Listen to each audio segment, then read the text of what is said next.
Assalamualaikum warahmatullahi wabarakatuh. Selamat pagi semuanya. Semangat selalu untuk siswa MTSN 1 Lumajang. Anak-anak dan pendengar yang berbahagia, hari ini kita bersama dengan tamu yang sangat luar biasa. Beliau adalah seorang konsultan pendidikan, kemudian seorang trainer juga, dosen, dan pebisnis juga. Insya Allah. Alhamdulillah. Selamat datang. Assalamualaikum Ustaz. Waalaikumsalam warahmatullahi wabarakatuh. Bagaimana kabarnya? Alhamdulillah khair, alhamdulillah.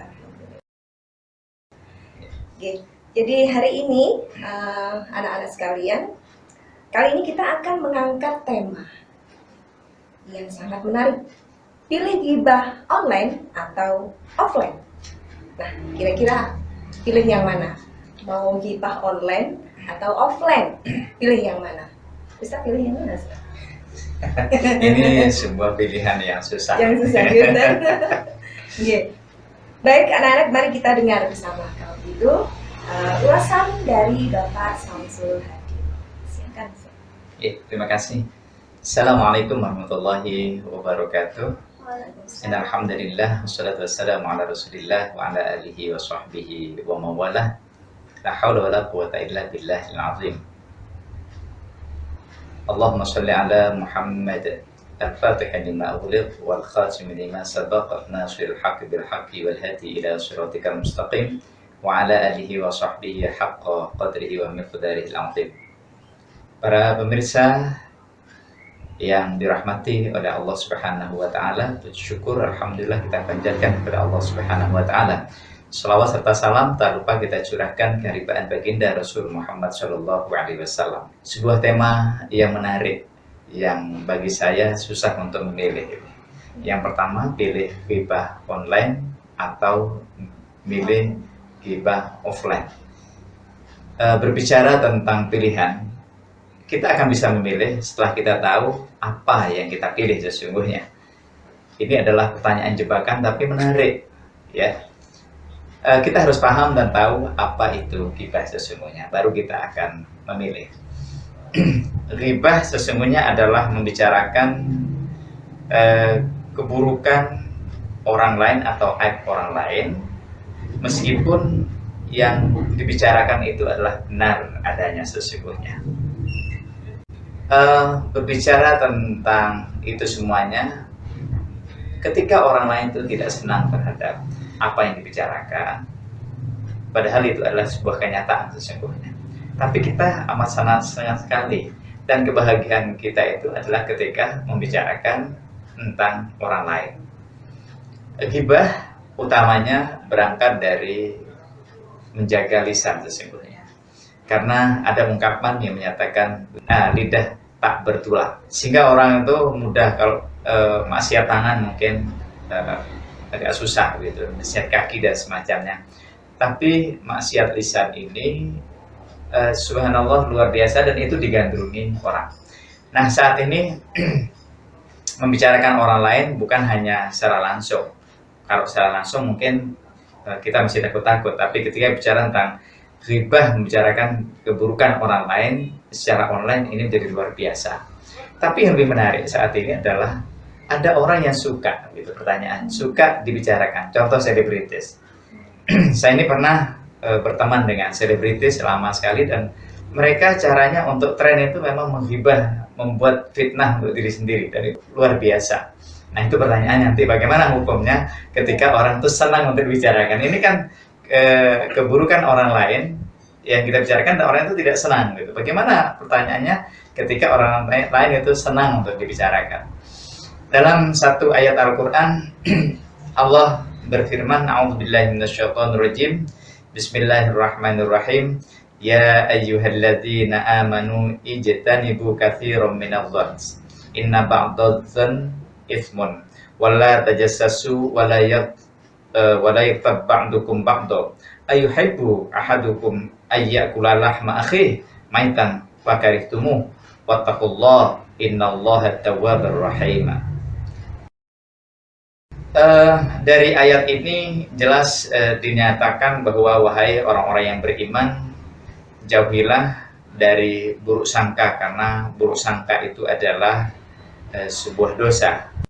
Janganlah untuk mencari keburukan orang lain, dan jangan juga kita saling menggunjing. Nah, ini ada 3 larangan sesungguhnya dalam Al-Quran, dan ini adalah semuanya berdampak pada riba. Kalau kita bicara tentang riba secara offline, ini kita harus ketemu dengan orang, lalu kita membicarakan keburukan orang lain. Tapi yang menarik saat ini adalah justru ghibah online. Hampir orang-orang saat ini punya grup, dan di grup itu kita cukup menarik untuk ketika kita senang untuk bicarakan orang lain. Nah, kadang-kadang orang tuh untuk mencari kebahagiaan itu hanya untuk dengan menggunjingkan orang lain, dan itu amat sangat bahagia. Apakah betul bahagia itu dengan membicarakan kejelekan orang lain? Nah, ini pertanyaan. Maka yang kita cari itu adalah bahagia atau tenaritas atau senioritas sesungguhnya. Dari ini semuanya, sesungguhnya ketika bicara tentang ghibah itu tidak bisa dipilih apakah online atau offline. Kenapa? Kalau kita milih salah satu, kita sesungguhnya sudah terjerumus pada satu di antara 2 dosa. Maka pilihan saya adalah karena bicarakan keburukan orang lain, dan itu adalah jelas dalam Al-Quran adalah perbuatan dosa, maka saya tidak mau masuk pada online atau offline. Begitu dulu untuk sementara ini. Oke Ustaz, terima kasih. Alasannya cukup sederhana, cuma masuk gitu ya. Begini Ustaz, seperti tadi yang Panjenengan jelaskan, biasanya kayak gini. Tren ghibah kan zaman sekarang ini biasanya ada di media sosial, makanya kan dia di media sosial, entertainment, ada silat gitu kan, dan dia lihat kan, kemudian lambe turah, itu yang banyak digandrungi anak-anak, sampai bukan hanya anak-anak, mak-mak, bapak-bapak juga. Jadi ketika ngomongin orang itu sepertinya bahagia sekali. Ya mudah-mudahan kita jauh dari bahagia seperti itu. Bahagia dengan keburukan orang lain. Bahagia dengan keburukan. Nah, ini ada titipan juga dari anak-anak. Ketika ghibah itu adalah membicarakan tentang kejelekan orang lain, lalu bagaimana ketika membicarakan tentang kebaikan orang lain? Rasan-rasan cuman kebaikan orang lain, itu bagaimana Ustaz? Apakah itu ghibah? Termasuk ghibah, baik. Ada yang menyatakan kalau orang tadi itu belum tentu kebajikan orang itu juga senang untuk dibicarakan. Kadang-kadang ada orang itu senang, saya biarlah tidak, makanya ada ulama atau wali itu wali mastur, karena tidak mau mengunggulkan atau memperlihatkan kebaikan itu. Nah, kalau kebajikan itu orang itu juga tidak suka ditrendingkan lewat orang lain, maka tetap itu juga bisa dikatakan ghibah yang tidak boleh juga dilakukan gitu. Kenapa? Saya belum tentu saat ini dibicarakan orang lain, mungkin ada sesuatu yang saya tidak senang di situ, maka bisa juga dikatakan ghibah. Kenapa? Adalah membicarakan sesuatu yang orang itu tidak suka gitu. Ya baik menurut kita, tapi belum tentu menurut dia. Silat misalnya saat ini lagi tren, dan itu adalah tren mak-mak. Kalau nggak bicara, kadang-kadang kita tulis itu jam sekian ini apa, hari ini itu apa, hari Kamis misalnya ada setajam silat gitu. Itu senang sekali, dan kita sering mencoba untuk nge-share gitu. Nah, hati-hati. Nah, kita sering kali nge-share ghibah itu. Nah, ketika kita mencoba meng-share keburukan atau hal-hal yang tidak diinginkan oleh orang lain, maka kita sebenarnya sudah multi level marketing. Kalau orang itu dapat 1 atau dosanya 10, kita sebarkan dosa 10, maka yang pertama kali menyebarkan itu seperti multi level marketing. Dia bukan mendapatkan dari downline-nya tadi, berdampak pada keburukan. Jadi ini sangat mudah sekali kita untuk nge-share itu. Kalau kita secara online mungkin masih agak rasa-rasa, agak susah gitu.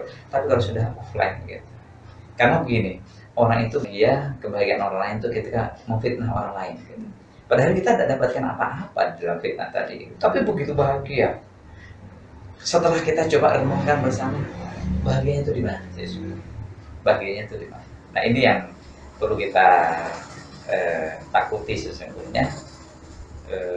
Tren gibah ini kelihatannya gampang, tapi dosanya seumur hidup. Gitu. Kalau gitu gibah dengan fitnah itu apa bedanya? Iya, kalau fitnah itu kan lebih pada namimah itu nanti, lebih pada mengadu domba. Tapi mengadu domba itu asalnya dari gibah sebenarnya, bicara-bicara dan semacamnya. Kalau memfitnah itu kan bukan ini orang itu dengan dan dia tidak benar melakukan itu. Nah, kalau gibah dia melakukan hal yang iya dia lakukan itu, bukan fitnah. Contoh, saya mesti tidak selingkuh, difitnah selingkuh. Tidak benar begitu. Ya lebih sakit al fitnah itu asyaddu minal qatl. Kalau gibah misalnya, Ustaz Arif ternyata istrinya 2 gitu. Misalnya ya misalkan ya, mohon maaf, ada istrinya juga, dari kenyataan memang 2 itu. Jadi kalau fitnah itu tidak benar, lalu kita bicarakan orang lain. Tapi kalau kita memang dia melakukan itu, tapi orang itu tidak senang gitu, sehingga dinyatakan pakar itu gitu. Okay. Jadi perbedaannya sedikit sebetulnya. Sedikit, yang satunya tidak benar lalu kita bicarakan orang lain, yang satunya benar tapi orang itu juga tidak suka dengan apa yang kita bicarakan, perbincangan tadi itu. Nah kalau semacam nyindir gitu, nyindir. Jadi ada orangnya di sebelah, kita nyindir, kita ngomongin, tapi nyindir, yang disindir ada di sebelahnya, itu tersendiri. Wah itu lebih besar lagi, lebih besar lagi. Sindir itu sakit sekali kalau gitu. Orangnya sih contoh sih, dia si hitam. Orangnya gemuk gitu, tapi kita mengatakan sehat ya, walaupun hitam kereta api. Bagaimanapun orang tuh kalau dibicarakan kejelekannya mesti tersinggung, dan itu bisa berlevel fitnah nanti di situ. Kelihatannya sepele memang, dan itu dari lisan. Makanya ada yang mengatakan kata-kata lisan itu lebih kejam daripada pembunuhan gitu. Jam dari pembunuhan. Kenapa? Semuanya fitnah, namimah, riba itu berangkatnya dari lisan. Dan lisan itu masih dibantu oleh saat ini dengan online, itu dibantu oleh tangan kita ini. Maka ada kalau dalam komunikasi itu ada ya komunikasi verbal, ada komunikasi non verbal. Nah terkait dengan verbal sama non verbal, ini juga non verbal masuk di situ, kita menulis itu juga. Nah ini fitnahnya luar biasa. Kalau kita dibicarakan secara lisan itu masih luar biasa, tapi kalau masuk ke tren koran atau tren macam-macam, susah sekali. Dan itu jauh lebih sakit daripada hanya kita dibicarakan. Sekali lagi, fitnah atau gibah online itu sesungguhnya lebih berbahaya daripada gibah-gibah yang dilakukan secara offline. Karena banyak artis sekarang ya Ustaz nih. Artis itu karena ingin tenar sudah banyak podcast. Nah podcast isinya kan memang ngomongin orang. Nah, kepingin tenar dengan ngomongin orang. Nah, itu ya hati-hati itu ya. Hati-hati harus anak-anak harus bisa membedakan dan harus bisa mencerna. Kalau sekedar begini Ustaz, kita tidak ikut nimbrung, cuman sekedar melihat, mendengar, tapi tidak ikut nimbrung. Bagaimana? Ya. Hukumnya? Kita hanya mendengarkan saja. Mendengar aja. Melihat aja. Baik, ada orang ketika saya menawarkan sesuatu, ada orang lain gitu, selalu bilang ada ongkos dengar loh, ada kos dengar loh, gitu. Sama dengan dosa juga, ketika kita mendengarkan tadi itu, lalu kita berada di satu tempat, ya kita termasuk bagian dari itu, gitu. Kita bagian dari itu. Nah kalau kita tidak senang dengan itu, kecuali memang kita tidak senang sekali dan ingin berdakwah untuk menuntaskan tadi itu bagian dari strategi dakwah. Tapi kalau kita berteman, dengan orang yang tukang fitnah, kita akan menjadi fitnah. Maka sering mengatakan gini, kalau kita berteman dengan orang yang jual minyak wangi, mesti kita akan harum. Kalau kita berteman dengan tukang sampah, mesti kita juga seperti sampah tadi. Kalau kita berteman dengan kiai, maka kita juga minimal bau kiai, bukan kiai bau gitu ya. Kalau kita berteman dengan orang-orang soleh, maka minimal kita akan jadi orang soleh. Sehingga ada kalau mengatakan kun aliman, au muta'alliman, au mustami'an, au muhibban, wala takun khamisan, fatahluk. Nah, ketika kita masuk di situ, kita masuk mungkin muhibban di situ. Kalau kita tidak senang di situ, seharusnya kita tidak berada di situ. Apakah kita ingin bagian dari itu semuanya? Nah, maka menurut saya, kalau kita di situ lalu senang dengan itu, lalu kita tidak merasa risih, ya kita bagian dari itu. Kecuali kalau di situ kita merasa risih dan kita tidak senang dengan itu, maka kita tidak masuk di dalam. Kalau dihitung angka nih Ustaz, kalau dihitung angka, nah, ketika kita ikut nimbrung, berapa dosanya? Ketika kita hanya mendengar, berapa dosanya? Kalau dihitung angka loh. Oke. Saya lalu menyatakan kun aliman, jadi orang alim itu adalah 100 misalnya. Au muta'alliman 80%, au mustami'an itu 60%, au muhibban itu sudah 40%. Kira-kira semacam itu, 40% lah. Dari situ kita jangan sampai bagian dari keburukan, tapi jadilah bagian dari kebaikan untuk menyebarkan kebajikan. Jadi ingat nih anak-anak ya, jadi ya lebih baik dihindari. Jadi sekarang dari paparan Ustadz Samsul Hadi tadi, kalian bisa memilih apakah pilih online atau offline. Jadi jawabannya apa? Tidak memilih sama sekali. Tidak memilih sama sekali. Lalu gini Ustaz, solusinya bagaimana sekarang? Ketika tren gibah itu sudah merajalela di media sosial, kadang-kadang kita kan nggak merasa melihat, cuman kadang-kadang iklan lewat, otomatis kita lihat. Nah, solusinya bagaimana? Yeah. Solusi untuk itu satu, kita tidak mencintai hal keburukan, saya pikir. Jadi kalau kita sudah tidak mencintai, ini kan asalnya kita masuk dalam itu, kita mencintai tadi itu. Atau dalam ilmu-ilmu psikologi itu dinyatakan dengan passion, dengan hal tersebut. Kalau kita tidak mencintai, mesti akan kita hindari. Minimal kalau itu terlihat, maka kita beristighfar atau mendoakan orang lain untuk tidak melakukan keburukan. Jadi minimal dari kita adalah, kalau kita tidak bisa merubah idza ra'a minkum munkaran falyughayyirhu biyadihi fa illam yastati fa bilisani fa illam yastati fa biqalbihi. Minimal yang harus kita lakukan adalah dengan hati kita untuk mendoakan dia. Kalau memang kita bisa lakukan, ya kita peringati secara langsung. Kalau memang tidak, kalau memang bisa sama sekali, silakan. Tapi yang terakhir, bahwa ta'amul iman itu adalah bagian terendah-rendahnya iman. Kalau kita bisa melakukan dengan tangan kita, dengan kuasa kita, jika kalau disebut, misalnya kalau bupati, ya nggak usah ada tren-tren semacam itulah.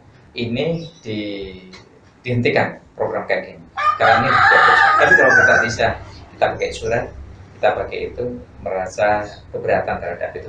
Tapi kalau memang tidak bisa dan kita akan malah kita yang menjadi korban dari itu, fabil qalbi, ya lewat doa lah. Minimal kita tidak masuk bagian dari itu, kita menghindari. Demikian. Sebetulnya masih panjang pembahasan itu sebetulnya Ustaz. Berbicara tentang ghibah ini, apalagi sudah menjadi tren zaman sekarang, sebetulnya banyak sekali pertanyaan dari anak-anak itu yang dititipkan ke saya, cuma karena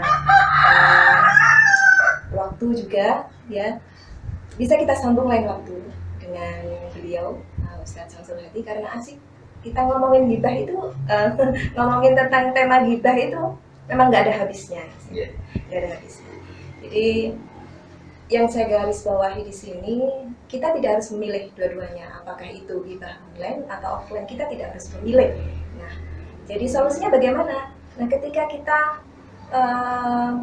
mulai mendengar orang yang berghibah, ya kita hindari atau kita cukup baca istighfar.